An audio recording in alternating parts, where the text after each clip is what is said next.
जय हिंद दोस्तों, Ryan profession channel में आप सभी का फिर से स्वागत है। दोस्तों, मेरा तबीयत ख़राब होने के कारण मैं रेगुलर वीडियो बना नहीं पाया था कुछ ही दिन। तो अब मेरी तबीयत ठीक है तो मैं अब रेगुलर वीडियो बनाऊंगा आप लोगों के लिए। आप लोगों से दूर रहते मुझे बहुत दुख लगा, लेकिन क्या करूँ, मेरी तबीयत ख़राब हो गई थी। दोस्तों, आज मैं एक टॉपिक से बात करना चाहता हूँ। उस टॉपिक से जुड़े हुए और एक टॉपिक पे बात करना चाहता हूँ। दोस्तों, इसी महीना की बात कर रहा हूँ, दिसंबर महीना की। शाम 7:30 बजे आसमान में कुछ चमकीली चीज दिखाई दी गई। लोग उसे फोटो उठाने लगे, सोशल मीडिया में चारों तरफ से छा गई। कुछ लोग उसे खगोलीय घटना कहने लगे, कुछ लोग उसे यूएफओ कहने भी लगे। खगोलीय घटना जैसे कि आसमान में घटती हुई, स्पेस में घटती हुई कुछ घटना के बारे में। यूएफओ अनआइडेंटिफाइड फ्लाइंग ऑब्जेक्ट सब कहते हैं, एलियन शिप भी कहते हैं। लोग उसे भी कहने लगे थे। कुछ देर के बाद मीडिया की ओर से ये बातें आई कि ये अग्नि-5 मिसाइल की टेस्टिंग से जुड़े हुए हैं। लेकिन ये बात कुछ हजम नहीं हुई दोस्तों।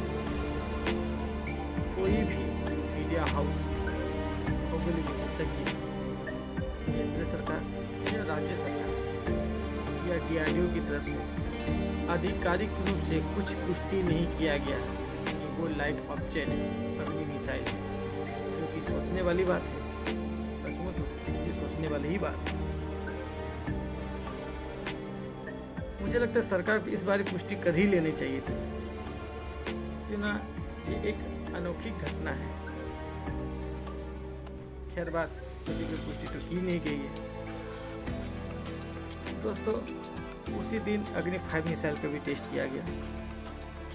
तो जानते अग्नि-5 मिसाइल के बारे में कुछ बात, वो कैसी काम करती है।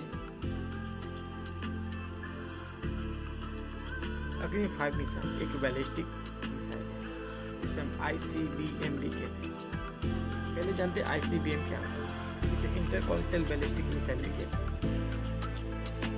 बैलिस्टिक मिसाइल का मतलब ये होता है कि ये एक ऐसी मिसाइल होती है जिसे जमीन में स्थित किसी लॉन्च पैड के माध्यम से इसे लॉन्च किया जाता है। स्पेस में जाने के बाद ये अर्थ की ओर री एंट्री करती है।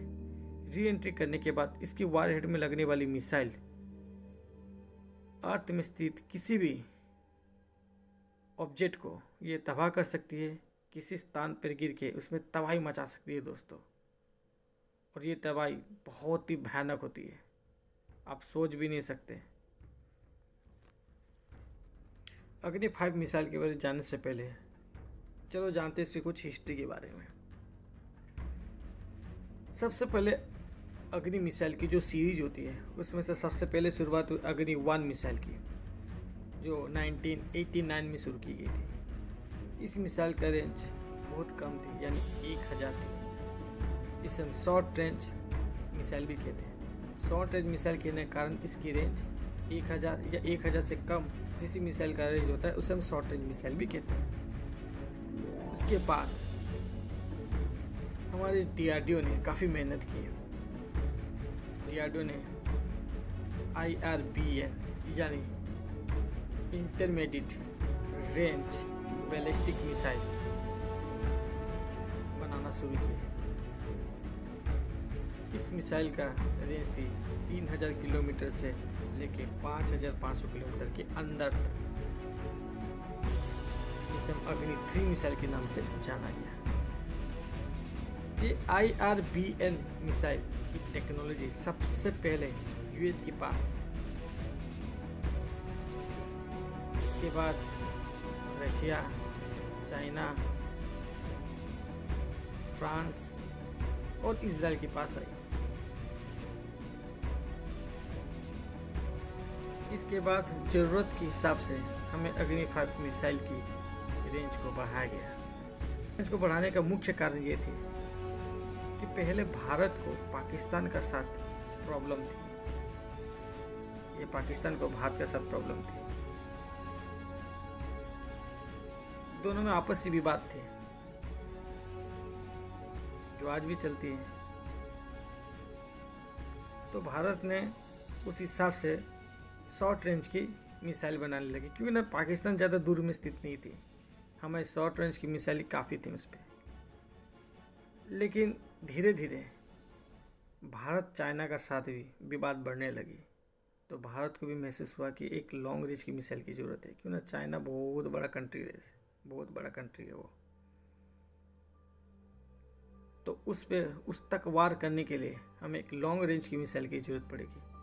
उसके बाद अग्नि 4, 5 बनाने पड़ा। अग्नि 5 में जिस टेक्नोलॉजी का यूज किया गया है वो काफ़ी उम्दा टेक्नोलॉजी, इस टेक्नोलॉजी के कारण अग्नि 5 मिसाइल को हल्की मिसाइल बनाया गया है। इसके कारण वो बहुत ज़्यादा वारहेड को भी कैरी कर सकते हैं। कुछ मीडिया हाउस की तरफ से अग्नि 5 की मिसाइल के रेंज को 7000 से भी अधिक कहा गया है, लेकिन भारत सरकार कभी आधिकारिक रूप से ये नहीं कहा गया कि अग्नि 5 की मिसाइल की रेंज 7000 या 7000 से अधिक है, क्योंकि ये एक इंटरनेशनल प्रेशर की बात हो जाती है। कोई भी देश अपनी मिसाइल का रेंज कभी सही नहीं बताते, इसके पीछे बहुत सारे कारण होते हैं, कुछ इंटरनेशनल प्रेशर भी होते हैं। अग्नि 5 मिसाइल की वारहेड कैरी करने की जो कैपेसिटी है वो 1.5 टन की है। इसमें से वो न्यूक्लियर हेड भी ले सकती है, इसमें वो जैविक हथियार भी ले सकती है और पारंपरिक हथियार भी ले सकती है। न्यूक्लियर हेड जिसमें परमाणु बम भी कह सकते हैं, जैविक हथियार जिससे वायरस फैलती है, बीमारी फैलती है, पारंपरिक वार हेड जिसे हम नॉर्मल बम भी कहते हैं, आम भाषा जिस स्थान पे गिराया जाता है। अग्नि 5 मिसाइल का टेस्ट सबसे पहले अप्रैल 2012 में की गई थी, सितंबर 2013 में किया गया और जनवरी 2015 में भी इसे किया गया। इस मिसाइल टेक्नोलॉजी में, इस मिसाइल को बनाने में बहुत उम्दा टेक्नोलॉजी का यूज किया गया, जिसे MIRV टेक्नोलॉजी भी कहते हैं। ये टेक्नोलॉजी का मतलब ये होता है कि multiple independent targetable re entry vehicle भी कहते हैं। इस टेक्नोलॉजी के कारण मिसाइल मतलब ये होता है कि अलग अलग टारगेट को अलग अलग हिट कर सकती है। दोस्तों, अग्नि 5 मिसाइल की इसकी जो स्पीड है वो 24 मैक की है। 24 मैक काफ़ी तेज़ मानी जाती है। अगर किसी भी प्रोजेक्टाइल की रफ्तार अगर 5 मैक से अधिक हो जाती है उसे हाइपरसोनिक कहा जाता है। हाइपरसोनिक से रफ्तार हुई किसी भी प्रोजेक्टाइल या किसी भी वस्तु को या किसी भी मिसाइल को आप एयर डिफेंस सिस्टम के माध्यम से गिराना काफ़ी मुश्किल काम होती है। क्यों? एयर डिफेंस सिस्टम इतनी स्पीड से चलती हुई किसी भी रॉकेट या मिसाइल को या प्रोजेक्टाइल को डिटेक्ट नहीं कर पाएगी। डिटेक्ट करते समय ये काफ़ी देर भी हो जाती है। तो ये खासियत अग्नि 5 मिसाइल में है। इस टाइप का मिसाइल जो होते हैं उससे हिट करने का सिर्फ एक ही रास्ता होता है, जब ये मिसाइल अपना स्टार्टिंग स्टेज में रहती है, यानी जब वो मिसाइल लॉन्च पैड से लॉन्च होती है और स्पेस तक जाने की सफ़र के बीच में ही उसे हिट करके उड़ा दिया जा सकता है एयर डिफेंस सिस्टम के माध्यम में। वरना जब वो री एंट्री करती है वायुमंडल में, उस समय उसका स्पीड इतनी तेज होती है कि उसे एयर डिफेंस सिस्टम के माध्यम से गिराना काफ़ी मुश्किल मानी जाती है। अब आते हैं अग्नि 5 मिसाइल की वेट के बारे में। इसकी वेट 50,000 kg तक की होती है या फिर 56,000 kg की भी होती है। इस मिसाइल की जो लेंथ होती है वो 17.5 मीटर की होती है और इस मिसाइल की जो डायमीटर होती है वो 2 मीटर की होती है। वारहेड की जो कैपेसिटी की बात हम करते हैं अग्नि 5 मिसाइल की, वो 1500 किलोग्राम का वारहेड को कैरी कर सकती है। दोस्तों, मैंने पहले बताया वारहेड का मतलब मिसाइल में लगने वाली बम को कहा जाता है। अब आते हैं उसके इंजन के बारे में। इसमें जो इंजन यूज किया था उससे हम बोलते 3 स्टेज सॉलिड रॉकेट। दोस्तों, इसमें बहुत इंटरेस्टिंग बात है।